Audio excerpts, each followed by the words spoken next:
Azol Felawen. Bienvenue dans Troisième mi-temps, votre rendez-vous 100% JSK. Ce soir, le stade Hussein Ait Ahmed s'apprête à vibrer au rythme d'un grand rendez-vous continental. À partir de 19h, les Canaries affrontent l'US Monastir dans un match décisif pour décrocher leur ticket vers la phase de groupe de la Ligue des Champions, CAF. La tension est à son comble, l'enjeu est immense et toute la Kabylie retient son souffle. N'oubliez pas de liker, de vous abonner et d'activer la cloche pour ne rien rater de l'actualité de la JSK Kabylie.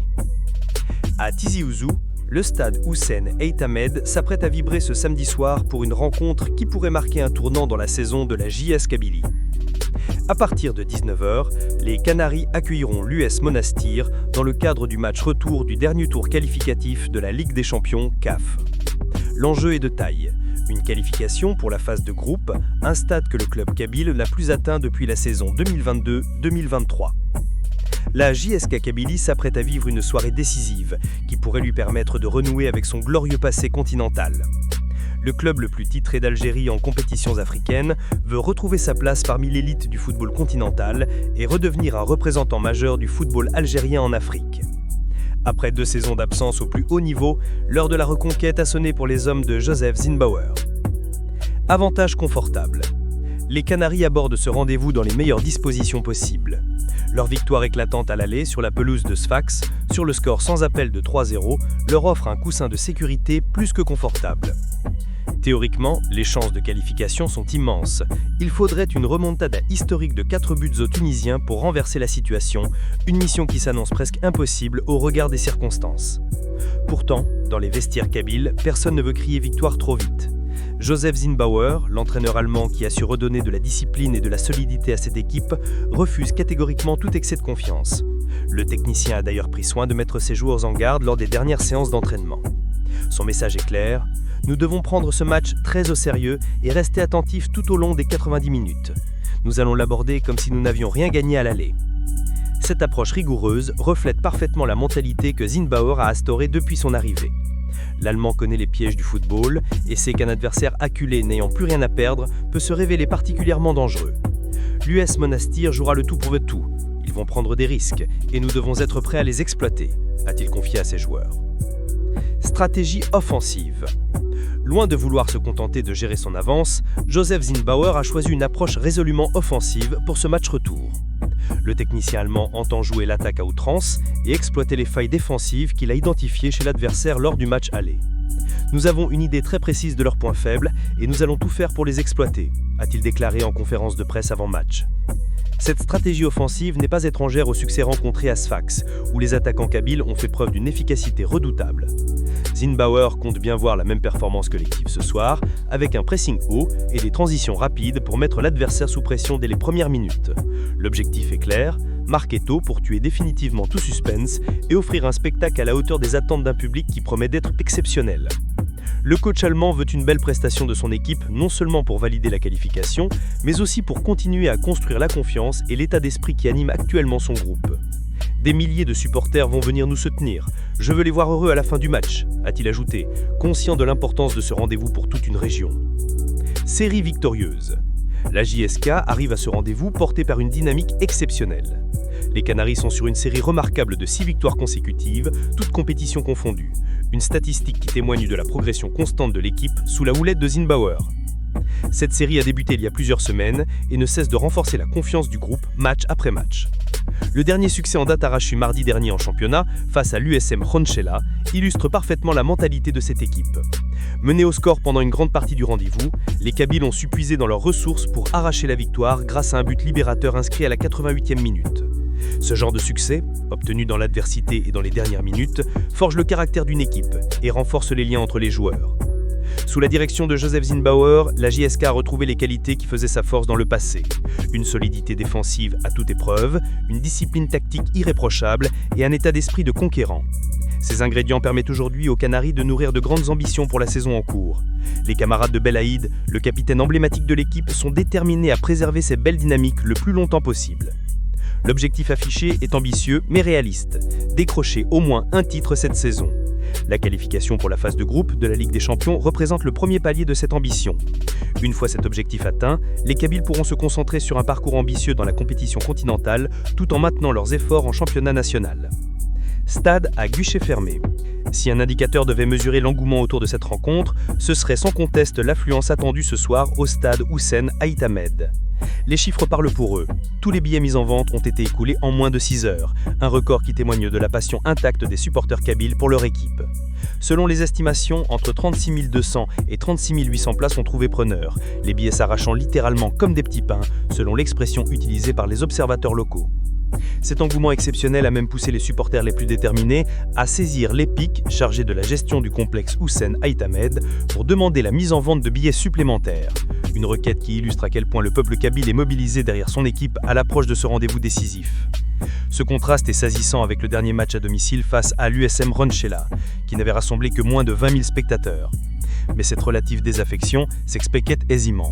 Le match se jouait un jour de semaine, en pleine période de travail, ce qui avait naturellement limité la présence du public. Ce soir, un samedi, toutes les conditions se réunissent pour que le stade Hussein Aït Ahmed retrouve son atmosphère légendaire, celle qui a si souvent intimidé les adversaires de passage à Tizi Ouzou. Les supporters kabyles ont bien compris l'importance de leur présence. Ils savent que leur équipe a besoin d'eux, de leur soutien vocal, de leur encouragement constant, de cette énergie positive qui transforme un stade en véritable forteresse. Le 12e homme sera bien présent ce soir, prêt à pousser les Canaries vers nos victoires. Contrairement aux affirmations de certains observateurs qui considèrent ce match retour comme une simple formalité, les supporters les plus avertis s'attendaient à une rencontre difficile. Ils savent que l'US Monastir, dos au mur, n'a plus rien à perdre et tentera le tout pour le tout. Les Tunisiens chercheront à marquer rapidement pour installer le doute et créer une pression psychologique.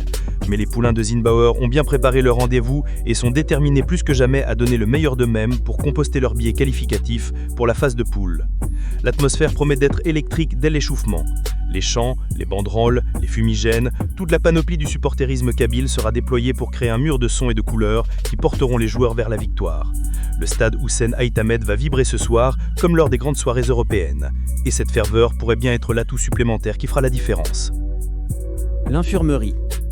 Du côté de l'infirmerie, Joseph Zinnbauer devra composer son 2 éléments importants de son effectif. Le milieu de terrain Arthur Bada et l'attaquant Mehdi Merghem, tous deux blessés, ne seront pas de la partie ce soir. Les 2 joueurs poursuivent actuellement leur rééducation et le staff technique a décidé de ne prendre aucun risque avec eux, préférant les préserver pour les échéances à venir. Heureusement pour l'entraîneur allemand, la profondeur de l'effectif kabyle lui permet d'absorber ses absences sans trop de difficultés. Pour remplacer Arthur Bada au milieu de terrain, c'est Boudjema qui est pressenti pour prendre sa place dans le 11 de départ. Le joueur connaît bien le système de jeu de Zinnbauer et devra apporter l'équilibre nécessaire au milieu de terrain. Quant au poste laissé vacant par Mehdi Merghem en attaque, c'est le jeune Akrib qui devrait être reconduit. L'attaquant avait déjà eu l'occasion de montrer ses qualités mardi dernier lors du match face à l'USMK et sa prestation avait convaincu le staff technique. Vif, technique et doté d'un bon sens du placement, Akrib représente une solution crédible pour compenser l'absence de Merghem. Cette capacité à trouver des solutions alternatives témoigne de la richesse de l'effectif actuel de la JSK. Contrairement aux saisons précédentes où chaque absence créait un véritable casse-tête, Zinnbauer dispose aujourd'hui de plusieurs options à chaque poste. Cette profondeur de banc est un luxe appréciable dans une saison où les matchs vont s'enchaîner à un rythme soutenu entre championnat national et compétition africaine. Le reste du groupe est en pleine forme et affiche une condition physique optimale. Les derniers entraînements se sont déroulés dans une excellente ambiance, avec des joueurs concentrés mais détendus, conscients de l'enjeu mais confiants dans leurs capacités. L'alchimie semble parfaite au sein du vestiaire kabyle, et cette harmonie collective pourrait être un facteur déterminant pour franchir ce dernier obstacle avant la phase de groupe. Fraternité maghrébine. Au-delà de l'enjeu purement sportif, cette rencontre entre la JSK Kabylie et l'US Monastir est également marquée par une belle dimension humaine qui mérite d'être soulignée. Dans un monde du football parfois gangréné par les tensions et les polémiques, ces 2 clubs ont choisi de mettre en avant les valeurs de respect, de fraternité et de fair-play qui devraient toujours régir les rapports entre équipes. L'US Monastir a d'ailleurs tenu à exprimer publiquement sa gratitude envers la direction de la JSK pour l'accueil exceptionnel qui a été réservé à sa délégation. Composée d'environ 60 personnes, incluant joueurs, staff technique et dirigeants, la délégation tunisienne est arrivée mardi soir à l'aéroport international Ouari Boumedienne d'Alger, où elle a été chaleureusement accueillie par le président de la GSK, El Hadi Oueldali, accompagné de plusieurs membres éminents de la direction du club.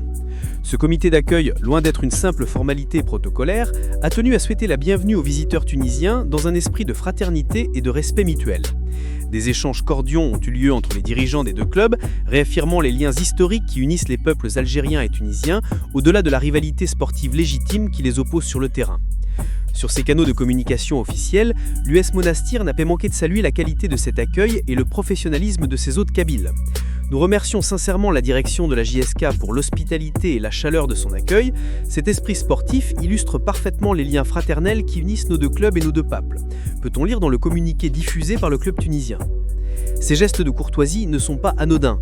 Ils rappellent que le football, au-delà de la compétition et du résultat, doit rester un vecteur de rapprochement entre les peuples, un espace de partage et d'échange où les valeurs humaines priment sur tout le reste. L'accueil réservé par la JSK reflète parfaitement la réputation d'hospitalité du peuple algérien et la tradition d'amitié séculaire qui lie les deux nations maghrébines. Plusieurs observateurs du football africain ont d'ailleurs salué cette attitude exemplaire, rappelant qu'elle devrait servir de modèle à suivre pour l'ensemble des clubs du continent. Dans un contexte où certaines compétitions africaines sont parfois marquées par des incidents regrettables, des provocations ou des tensions diplomatiques, l'exemple donné par la JSK et l'US Monastir fait figure de bouffée d'air frais. Les dirigeants des deux clubs espèrent que cette attitude exemplaire inspirera d'autres équipes du continent et contribuera à améliorer l'image du football africain sur la scène internationale. Car si la rivalité sportive est légitime et nécessaire, elle ne doit jamais faire oublier que le football reste avant tout un jeu, un spectacle et une opportunité de rassembler plutôt que de diviser. L'arbitrage. Pour officier cette rencontre décisive, la Confédération africaine de football, CAF, a désigné un trio d'arbitres libyens. C'est Moutaz Azibrahim qui sera l'homme au sifflet principal, assisté de ses deux compatriotes Atiya M. Aïssa Amsaed et Wahed Al-Jawahi. Cette désignation d'officiel neutre, ne venant ni d'Algérie ni de Tunisie, vise à garantir l'impartialité de l'arbitrage et à éviter toute polémique qui pourrait enterrer l'image de cette rencontre. Les dirigeants des deux équipes ont d'ailleurs exprimé publiquement leur souhait de voir un arbitrage à la hauteur de l'événement. Ils espèrent que les décisions seront prises en toute équité et que le meilleur remportera cette confrontation sur le strict plan sportif, sans qu'un élément extérieur ne vienne perturber le déroulement normal du match. Il convient de noter que la technologie de l'assistance à vidéo à l'arbitrage, VAR, ne sera pas utilisée lors de ce match. En effet, selon le règlement de la CAF, ce dispositif technologique n'est déployé qu'à partir de la phase de groupe de la compétition. Les tours préliminaires se jouent donc encore à l'ancienne, avec uniquement le humain pour juger des situations litigieuses. Une situation qui ajoute une part d'incertitude supplémentaire et qui exige des arbitres une grande concentration et une grande justesse dans leurs décisions. Info pratique. Pour les supporters qui n'auront pas la chance d'être présents au stade Hussein Aït Ahmed ce soir, la rencontre sera diffusée en direct sur les écrans de la chaîne algérienne TV6. La retransmission débutera quelques minutes avant le coup d'envoi, prévu à 19h précise, avec les commentaires d'avant-match, les interviews des acteurs et l'ambiance des vestiaires. Rendez-vous avec l'histoire. Tous les projecteurs du football algérien et maghrébin seront braqués ce soir à Tizi Ouzou, où la JSK Kabylie a rendez-vous avec l'histoire. À 90 minutes seulement d'un retour tant espéré en phase de groupe de la Ligue des Champions, les Canaries ont l'opportunité de tourner définitivement la page des saisons difficiles et de retrouver leur rang parmi l'élite du football continental africain. Forte de son avantage acquis à l'aller, portée par une série de 6 victoires consécutives, soutenue par un public en dérive et guidée par un entraîneur méticuleux, la JSK possède tous les atouts pour valider sa qualification. Mais le football nous a appris que rien n'est jamais acquis d'avance, et c'est bien pour cette raison que ce match mérite d'être suivi avec la plus grande attention. L'US Monastir, dos au mur, n'aura d'autre choix que de tout tenter pour créer l'exploit. Les Tunisiens savent qu'ils n'ont plus rien à perdre et pourraient se montrer particulièrement dangereux, surtout dans les premières minutes du match. Mais face à eux, ils trouveront une équipe kabyle déterminée, disciplinée et animée par la soif de retrouver les sommets du football africain. Au-delà du résultat sportif, cette soirée sera aussi une célébration du football maghrébin, de ses valeurs de fraternité et de fair play, et de cette passion unique qui anime les supporters des deux rives de la Méditerranée. Rendez-vous à 19h pour ce qui promet d'être une soirée mémorable au stade Hussein Aït Ahmed. Un match à ne manquer sous aucun prétexte pour tous les amoureux du ballon rond et les inconditionnels des Canaries kabyles. C'est la fin de cette édition spéciale 3e mi-temps. Le rendez-vous est pris pour suivre ensemble ce choc tant attendu au stade Hussein Aït Ahmed. Merci de votre fidélité et comme toujours, likez, abonnez-vous et partagez pour soutenir votre émission et la JSK.